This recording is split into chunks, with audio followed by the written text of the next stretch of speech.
قرآن رہنما ہے، جنت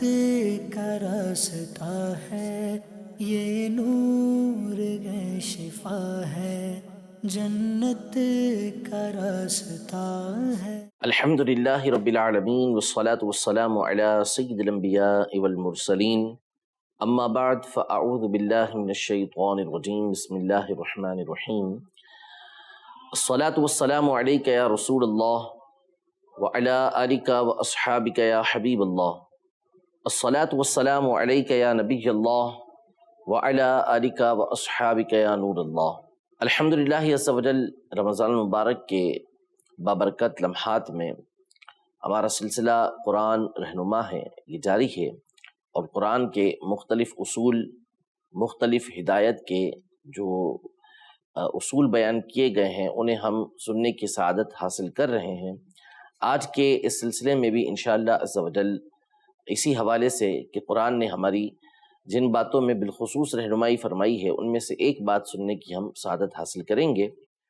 اور وہ ہے اللہ تبارک و تعالیٰ کی راہ کے اندر خرچ کرنا، اور خرچ کرنے کے اندر میانہ روی اختیار کرنا۔ اللہ پاک سورہ آل عمران میں ارشاد فرماتا ہے، زُيِّنَ لِلنَّاسِ حُبُّ الشَّهَوَاتِ مِنَ النِّسَاءِ وَالْبَنِينَ وَالْقَنَاطِيرِ الْمُقَنطَرَةِ مِنَ الذَّهَبِ وَالْفِضَّةِ وَالْخَيْلِ الْمُسَوَّمَةِ وَالْأَنْعَامِ وَالْحَرْثِ ذَلِكَ مَتَاعُ الْحَيَاةِ الدُّنْيَا وَاللَّهُ عِندَهُ حُسْنُ الْمَآبِ۔ لوگوں کے لیے خواہشات کی محبت کو مزین کر دیا گیا، یعنی لوگوں کے دلوں میں کچھ چیزوں کی خواہشیں، ان کی محبت یہ ڈال دی گئی ہیں۔ وہ کیا کیا چیزیں ہیں؟ من النساء، عورتوں یعنی بیوی بچوں سے محبت، اسی طرح سونے چاندی کے ڈھیروں ڈھیر اس کی محبت، اس کی خواہش کی محبت، اور اسی طرح وہ گھوڑے کہ جو نشان زدہ ہیں، اس زمانے کے سواریوں کے اعتبار سے یہ بات ارشاد فرمائی، چوپائے یعنی جو جانور ہوتے ہیں ان کی محبت دلوں میں ڈال دی گئی، ان کی خواہش کی محبت دلوں میں ڈال دی گئی، اور اسی طرح کھیتی باڑی، اس کی محبت بندے کے دلوں کے اندر ڈال دی گئی۔ یہ عرب کے اس کلچر کے مطابق اور اس زمانے کے اعتبار سے جن چیزوں کی خواہش، جن چیزوں کو حاصل کرنا یہ انسان کا مطمع نظر ہوتا تھا اور ہوتا ہے، ان میں سے کچھ چیزوں کو یہاں اللہ پاک نے ذکر کیا ہے کہ یہ چیزیں انسان کے دل کے اندر ان کی تمنا، ان کی خواہش موجود ہوتی ہے،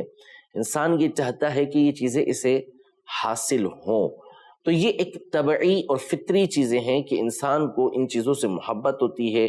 ان کو حاصل کرنے کی خواہش ہوتی ہے، ان کو حاصل کرنے کے لیے بندہ کوشش کرتا ہے۔ اب جائز طریقے سے کرتا ہے تو اس کے اوپر کوئی الزام نہیں ہوتا، لیکن اگر اس کے لیے ناجائز طریقہ کار اختیار کرتا ہے تو ظاہر ہے کہ اس کے اوپر ملامت کی جاتی ہے، اس کو اس کے اوپر وعیدیں سنائی جاتی ہیں، اس کو اس سے روکا جاتا ہے۔ لیکن اگر جائز طریقے سے بھی بندہ اسے حاصل کر رہا ہے تو بسا اوقات یہ چیزیں بندے کے لیے فائدے کے اندر نقصان کا سبب بن جاتی ہیں۔ اللہ پاک نے ان چیزوں کو ذکر کیا اور اس کے بعد فرمایا ذالک متاع الحیات الدنیا، یہ ساری کی ساری چیزیں جن کی محبتوں کا تذکرہ کیا گیا ہے، جن کو حاصل کرنے کی خواہش انسان کے دلوں کے اندر مزین ہوتی ہے، یہ سارے کے سارے دنیاوی زندگی کا سامان ہے، دنیا میں برتنے کی یہ چیزیں ہیں، دنیا میں ان کی خواہشات ہوتی ہیں۔ واللہ عندہ حسن المآب، لیکن اللہ کے پاس لوٹنے کی سب سے بہترین جگہ ہے، یعنی دنیا کے اندر ان چیزوں کو ہم نے حاصل کیا، ان سے فائدہ حاصل کیا، یہ اپنی جگہ پر، لیکن جس رب کی بارگاہ میں ہم نے لوٹ کر جانا ہے وہاں جو اس نے انعامات تیار کر رکھے ہیں نیکوکاروں کے لیے، وہ ان تمام سے بہتر ہیں۔ چنانچہ اللہ پاک اسی آیت کے بعد والی آیت میں ارشاد فرماتا ہے، قُلْ أَأُنَبِّئُكُمْ بِخَيْرٍ مِّن ذَلِكُمْ، اے محبوب آپ ان سے فرمائیے کہ کیا میں تمہیں اس سے بہتر کی خبر نہ دوں، یعنی اس سے اچھی چیز کی خبر نہ دوں۔ یہ نبی پاک صلی اللہ علیہ وسلم سے ارشاد فرمایا جا رہا ہے کہ آپ لوگوں کو اس بارے میں ارشاد فرمائیں، لِلَّذِينَ اتَّقَوْا عِندَ رَبِّهِمْ جَنَّاتٌ تَجْرِي مِن تَحْتِهَا الْأَنْهَارُ خَالِدِينَ فِيهَا، کہ وہ لوگ کہ جو اپنے رب سے ڈرنے والے ہیں، یعنی پرہیزگاری اختیار کرنے والے ہیں ان لوگوں کے لیے ان کے رب کے پاس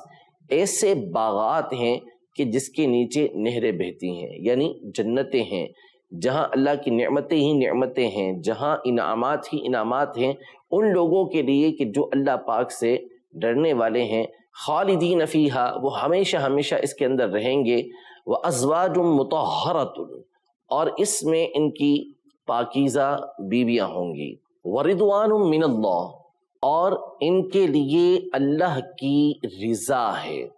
یعنی اللہ پاک اپنی رضا ان لوگوں کو عطا فرمائے گا جو پرہیزگار لوگ ہیں۔ اور اللہ پاک اپنی رضا کے بارے میں خود سورہ توبہ میں ارشاد فرماتا ہے وَرِضْوَانٌ مِّنَ اللَّهِ اکبر، کہ اللہ پاک کی طرف سے اگر کسی کو تھوڑی سی رضا بھی مل جاتی ہے تو وہ ہر شے سے بڑھ کر ہے، یعنی اصل چیز اللہ پاک کی رضا کا اصول ہے، اللہ پاک کو راضی کرنا ہے۔ اور خود اللہ پاک نے یہاں اس کا طریقہ ارشاد فرما دیا کہ وہ لوگ کہ جو پرہیزگاری اختیار کرتے ہیں، نیکیاں کرتے ہیں، بھلائیاں کرتے ہیں، اللہ سے ڈرتے ہیں، اللہ پاک کے دیے ہوئے احکام پر عمل کرتے ہیں، اس کی منع کردہ چیزوں سے رک جاتے ہیں، ان کو نہیں کرتے، تو فرمایا ایسے لوگوں کے لیے جہاں اور نعمتیں ہیں ساتھ ہی ساتھ رضوان من اللہ، اللہ پاک کی طرف سے ان کو رضا کا پروانہ بھی حاصل ہو رہا ہے کہ اللہ پاک ان سے راضی ہوگا۔ تو یہاں اللہ جل شانہ نے ایک فطری اور طبعی چیز جو اس نے انسان کی دل کے اندر رکھی ہے، اس کی طبیعت کے اندر رکھی ہے کہ انسان مال سے محبت کرتا ہے، بیوی بچوں سے محبت کرتا ہے، سواریوں سے محبت کرتا ہے، کھیتی باڑی سے محبت کرتا ہے، اناج سے محبت کرتا ہے، یہ ایک فطری اور طبعی چیز ہے۔ لیکن اس کے اندر دل کا لگا لینا اور بندے کا اس کے اندر پڑھ کر آخرت کو بھول جانا، یہ نقصان کا سبب ہے۔ واضح طور پہ فرما دیا ذالک متاع الحیات الدنیا، کہ یہ تو دنیاوی زندگی کا سامان ہے، واللہ عندہ حسن المآب، اصل جو پھرنے کی جگہ ہے، بہترین جگہ ہے، وہ اللہ جل شانہ کے پاس ہے، یعنی جنت ہے، جس جنت میں اور نعمتوں کے ساتھ اللہ پاک کی رضا بھی ان بندوں کو حاصل ہوگی۔ قرآن مجید فرقان حمید میں کئی مقامات پر اللہ پاک نے بندوں کو اپنی راہ کے اندر مال خرچ کرنے کا حکم ارشاد فرمایا۔ اس کی کیا وجہ ہے؟ علماء نے اس کی مختلف توجیحات بیان کی ہیں کہ اللہ پاک جو مال سے پاک ہے، یعنی ظاہر ہے کہ اس کو کسی مال کی حاجت نہیں ہے، وہ غنی ہے۔ حدیث مبارکہ میں ارشاد فرمایا کہ جب تم میں سے کوئی صدقہ کرتا ہے تو وہ رحمان عز و جل کے دست قدرت میں آتا ہے اور وہ اس کی اسی طرح پرورش کرتا ہے جیسا کہ تم میں سے کوئی اپنے بچڑے کی پرورش کرتا ہے، یہاں تک کہ بندہ قیامت کے دن پہاڑوں کی مثل اسے دیکھے گا، یعنی پہاڑوں کی مثل اس کو اس کا اجر اللہ پاک عطا فرمائے گا، یعنی خود اللہ پاک اس صدقے کو بڑھاتا ہے اور اس کا ثواب بندے کو عطا فرماتا ہے۔ تو ظاہر ہے کہ اللہ پاک کو بندوں کے صدقے کی کوئی حاجت نہیں ہے۔ اس نے کس بنیاد پر، کس وجہ سے ہمیں اپنی راہ کے اندر خرچ کرنے کا حکم دیا، اصل حکمت، اصل وجہ وہ رب عز و جل ہی جانتا ہے، لیکن کچھ حکمتیں علماء نے اس کے تحت بیان کی ہیں، جن میں سے ایک بات علماء نے یہ بیان کی کہ اللہ جل شانہ کو یہ بات پسند ہے کہ مخلوق یہ ایک دوسرے کی مدد میں رہے، ایک دوسرے کے ساتھ اچھا سلوک کرے۔ اللہ پاک کو یہ چیز پسند ہے، چونکہ اس نے یہ دنیا عالم اسباب بنائی ہے۔ وہ چاہتا تو آسمان سے بیٹھے بیٹھے ہمارے لیے رزق آتا، ہم بیٹھے رہتے اور رزق آسمان سے اتر رہا ہوتا، ہم ویسے ہی کھا لیتے، ایسے ہی ہمارا پیٹ بھر جاتا، ہماری حاجتیں ویسے ہی پوری ہو جاتی، لوگ کسی تکلیف کے اندر نہ آتے، کسی دوسرے کو مدد کرنے کی کوئی حاجت نہ ہوتی۔ لیکن اللہ پاک نے اس دنیا کے اندر ایک نظام مرتب فرمایا ہے، ایک نظام مقرر کیا ہے کہ جس کے تحت لوگ ایک دوسرے کی مصیبتوں کو، پریشانیوں کو دور کرتے ہیں، ایک دوسرے کی حاجتوں کو پورا کرتے ہیں۔ تو یہ بات اللہ پاک کو پسند ہے کہ ایک بندہ دوسرے بندے کی مدد کرے، اس کی حاجتوں کو پورا کرے، اس کی مصیبتوں کو دور کرے۔ اس لیے جب اللہ پاک نے ہمیں اس بات کا حکم دیا کہ ہم اس کی راہ کے اندر خرچ کریں، ان لوگوں تک پہنچائیں کہ جن کو حاجت ہے، تو اس کے ذریعے سے ہم اس کام کے اندر حصہ لے رہے ہوتے ہیں کہ جو اللہ پاک نے مقرر فرمایا ہے، یعنی اللہ پاک کے نظام کا ایک حصہ ہم بن رہے ہوتے ہیں، تو اللہ جل شانہ اس بات کو پسند فرماتا ہے۔ دوسری حکمت یہ ارشاد فرمائی کہ اللہ پاک نے بندے کے دلوں کے اندر اگرچہ کہ ان چیزوں کی خواہشات کو ڈالا ہے، لیکن اللہ پاک اس بات کو پسند نہیں فرماتا کہ بندے مال کی محبت کے اندر مبتلا ہوں، بلکہ ان کو چاہیے یہ کہ یہ اپنے سے مال کی محبت کو دور کریں۔ جو مال اللہ جل شانہ نے ان کو دیا ہے، جو نعمتیں اللہ جل شانہ نے ان کو دی ہیں، یہ اس کام کے اندر استعمال کریں کہ جس کے ذریعے سے آخرت کا حصول ہو، جس کے ذریعے اللہ پاک کی رضا یہ حاصل ہو۔ اب بندہ اگر کثیر مال کا مالک ہے، بہت سارا مال و دولت اسباب اس کے پاس موجود ہیں، لیکن اب یہ اس کے اندر اس طرح دل لگا لیتا ہے کہ اللہ جل شانہ کے احکام کو بھول جاتا ہے، اس کی ذات کو بھول جاتا ہے، اس کا مقصد زندگی فقط یہ ہوتا ہے کہ اپنے مال کے اندر اضافہ کرنا ہے اور اس مال کو سنبھال کے رکھنا ہے، تو ایسا بندہ اللہ پاک کی ذات کی طرف متوجہ نہیں ہوتا۔ اس کے برعکس وہ شخص کہ جس کو اللہ پاک نے مال عطا فرمایا اور وہ اللہ پاک کی راہ کے اندر مال کو خرچ کرتا ہے، تو اس کا نتیجہ یہ نکلتا ہے کہ اللہ پاک اس کے دل سے جو دنیا کی محبت ہے وہ دور کرتا ہے، اور بندہ بھی مال کی محبت سے دور ہوتا جاتا ہے، آخرت کی طرف وہ متوجہ ہوتا ہے۔ اسی لیے حدیث مبارکہ میں یہ ارشاد فرمایا کہ لا حسد الا فی الثنتین، کہ دو طرح کے افراد کے علاوہ حسد کرنے کی پذیرائی نہیں ہے، یعنی غبطہ جس کو ہم رشک کرنا کہتے ہیں، کہ کسی کو کوئی چیز کوئی نعمت عطا ہوئی ہے تو اس پر تمنا کرنا کہ اللہ پاک مجھے بھی یہ نعمت عطا کرتا تو میں اس کو راضی کرنے والے کام کرتا، یعنی کسی کے پاس کوئی نعمت دیکھیں تو اس نعمت کے لیے یہ تمنا نہ کریں کہ وہ نعمت اس سے زائل ہو جائے، اس سے ختم ہو جائے، بلکہ اس کے پاس بھی رہے اور اللہ پاک مجھے بھی یہ نعمت عطا فرمائے۔ ایسی کیفیت کو غبطہ یعنی رشک کہا جاتا ہے۔ تو دو طرح کے افراد کے علاوہ کسی اور کے لیے رشک کرنے کی پذیرائی نہیں ہے۔ وہ کون دو افراد ہیں؟ فرمایا ایک وہ کہ جسے اللہ پاک نے حکمت عطا کی، دانائی سمجھ بوجھ عطا کی، اور وہ اس کے ذریعے سے فیصلے کرتا ہے، لوگوں کو سکھاتا ہے۔ اب کوئی تمنا کرتا ہے کہ اللہ پاک مجھے بھی یہ چیز عطا فرماتا تو میں بھی اسی طرح لوگوں کو علم سکھاتا، اور بعض روایتوں کے اندر ہے کہ جس کو اللہ پاک نے قرآن عطا کیا اور وہ دن رات میں اس کی تلاوت کرتا ہے۔ دوسرا وہ شخص کہ اللہ پاک نے جس کو مال عطا فرمایا اور ساتھ ہی ساتھ اللہ پاک نے اس کو یہ توفیق عطا کی کہ وہ اللہ پاک کی راہ کے اندر اس مال کو خرچ کرے، اس مال کو خرچ کرے۔ تو اب یہ مال جب وہ اللہ پاک کی راہ کے اندر خرچ کرتا ہے تو دوسرا بندہ یہ تمنا کرتا ہے کہ کاش میرے پاس بھی مال ہوتا اور میں اسی کی طرح اللہ کی راہ کے اندر خرچ کرتا۔ تو فرمایا ایسا شخص اگر رشک کرتا ہے تو اس کا رشک کرنا بالکل بجا ہے، بالکل درست ہے۔ دوسرا ایک اور حدیث مبارکہ جس کا خلاصہ اور مفہوم یہ ہے کہ نبی پاک صلی اللہ تعالی علیہ وآلہ وسلم نے مال کے بارے میں فرمایا کہ یہ مال بڑا سرسبز و شاداب ہے، بڑا میٹھا ہے۔ پھر اس کی مذمت کو بھی نبی پاک صلی اللہ علیہ وسلم نے بیان کیا، تو کسی نے پوچھا کہ کیا کوئی اچھی چیز بھی یہ خرابی کو لے کر آتی ہے؟ تو نبی پاک صلی اللہ تعالی علیہ وسلم نے کچھ توقف کرنے کے بعد، کچھ ٹھہرنے کے بعد آپ نے جواب ارشاد فرمایا کہ جیسے گھاس ہوتی ہے، سرسبز و شاداب گھاس ہے، لیکن اگر اس کو کوئی ایسا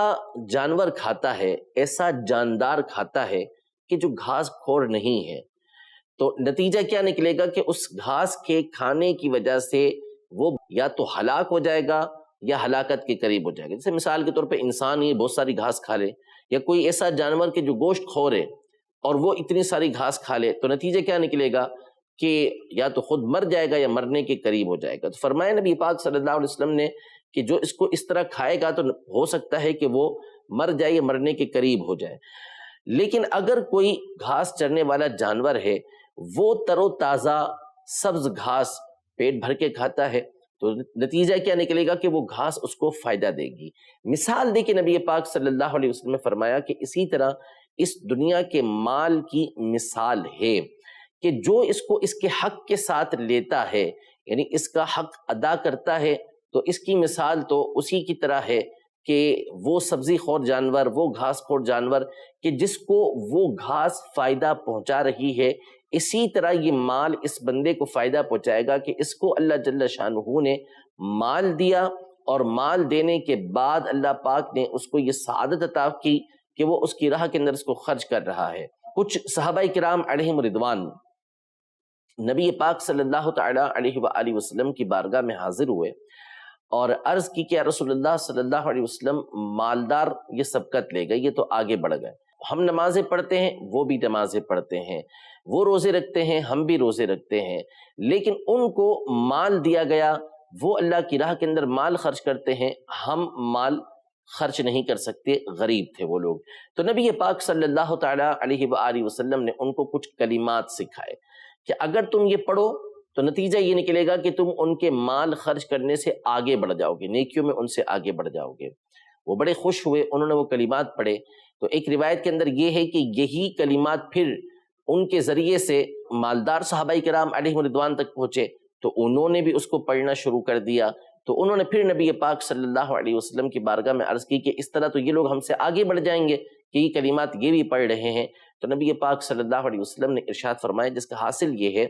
کہ یہ وہ چیز ہے کہ جس کے ذریعے اللہ پاک اپنے بندوں کو بعض کے اوپر فضیلت دیتا ہے، بعض بندوں کو بعض سے افضل بناتا ہے، یعنی ان کو اللہ پاک نے مال کی دولت عطا کی ہے، یہ اس کا فضل ہے، اور ساتھ ہی ساتھ ان کو خرچ کرنے کی بھی توفیق دی ہے کہ یہ حق کی راہ کے اندر خرچ کر رہے ہیں، تو یہ اللہ کا ان کے اوپر فضل و احسان ہے۔ وہ جس کو چاہے برتری عطا فرما دیتا ہے۔ روزہ رکھنے میں، نماز پڑھنے کے اندر تم سب برابر تھے، تسبیحات پڑھنے میں تم سب برابر ہوئے، یہ کیسی نعمت ہے کہ جو اللہ پاک نے ان کو عطا فرمائی ہے۔ تو اس سے معلوم ہوا کہ اللہ پاک جس کو مال کی دولت اور نعمت عطا فرمائے، وہ شخص اگر اللہ پاک کی راہ کے اندر اس مال کو خرچ کرتا ہے تو یہ اللہ پاک کی طرف سے اس کے لیے ایک بہت بڑا انعام ہے اس شخص کے مقابلے میں کہ جس کو اللہ پاک نے مال عطا کیا لیکن اس کو اس کی راہ کے اندر خرچ کرنے کی توفیق عطا نہیں ہوئی۔ البتہ یہاں ہماری شریعت مطہرہ کا جو مال خرچ کرنے کے حوالے سے اصول ہے، ضابطہ ہے، اسے اچھی طریقے سے سمجھنا چاہیے کہ اللہ پاک نے جس طرح ہمیں یہ اصول دیا، ہماری رہنمائی کی کہ ہم اس کی راہ کے اندر خرچ کریں تاکہ اللہ کے بندوں کی جو حاجتیں ہیں وہ پوری ہوں اور بندہ خود بھی مال کی جو مذموم ناپسندیدہ محبت ہے اس سے محفوظ رہے، وہیں قرآن مجید فرقان حمید نے ہماری اس طرف بھی رہنمائی کی ہے کہ جب ہم اللہ پاک کی راہ میں بھی خرچ کریں گے تو خرچ کرنے کا ہمارا انداز وہ ہوگا کہ جس کے ذریعے سے ہم خود آزمائش کے اندر نہیں آئیں گے۔ یعنی ایک شخص ہے کہ جس کی طبیعت یہ ہے کہ اگر اس کے پاس مال نہ ہو، اتنا مال نہ ہو کہ اس کی حاجتیں آسانی کے ساتھ پوری ہوں، تو وہ واویلا شروع کر دے گا، وہ شکوہ شروع کر دے گا، وہ خود پریشانی کے اندر آ جائے گا، صبر نہیں کر پائے گا۔ تو ایسوں کو حکم دیا گیا کہ وہ اللہ کی راہ کے اندر اتنا ہی خرچ کریں کہ جس کے بعد ان کو خود بھی پریشانی نہ ہو۔ حدیث پاک میں فرمایا کہ بہترین صدقہ وہ ہے جو ظاہری غنا کے ساتھ ہو، یعنی جس کے بعد بندہ خود بھی غنی رہے۔ وہ افراد کہ جن کو اللہ نے صبر کی ایسی اعلیٰ توفیق دی کہ سارا کا سارا مال اللہ کی راہ میں خرچ کر دیں، اس کے بعد بھی وہ پرسکون رہتے ہیں، ان کے دل مطمئن رہتے ہیں، ان کا معاملہ جدا گانا ہے۔ جیسے سیدنا صدیق اکبر رضی اللہ تعالی عنہ تھے، امام حسن مجتبی رضی اللہ تعالی عنہ تھے، مولا کائنات رضی اللہ تعالی عنہ تھے، یعنی ایسے عظیم اور اکابر صحابہ کرام علیہم رضوان کہ سارا مال اللہ کی راہ میں خرچ کر دیں، اس کے بعد بھی صبر و شکر کی ان کی کیفیت کسی طرح دل کے اندر کوئی تبدیلی نہیں آتی تھی، ان کا معاملہ جدا ہے۔ لیکن وہ لوگ کہ جو خرچ کرنے کے بعد شکوے کے اندر مبتلا ہو جائیں گے یا صبر نہیں کر پائیں گے، پریشان ہو جائیں گے، ان کے لیے حکم یہ دیا گیا کہ وہ ایسی راہ کو اختیار کریں گے کہ ان کے اپنے پاس بھی مال باقی رہے جس سے اچھی طریقے سے وہ گزارا کر سکیں، اور ایسا نہ ہو کہ اپنے مال کو روک لیں اور جہاں خرچ کرنے کا حکم ہے اس میں خرچ نہ کریں۔ فرمایا ولا تجعل يدك مغلولة الى عنقك ولا تبسطها كل البسط فتقعد ملوما محسورا، کہ اپنے ہاتھ کو گردن پہ باندھ نہ لے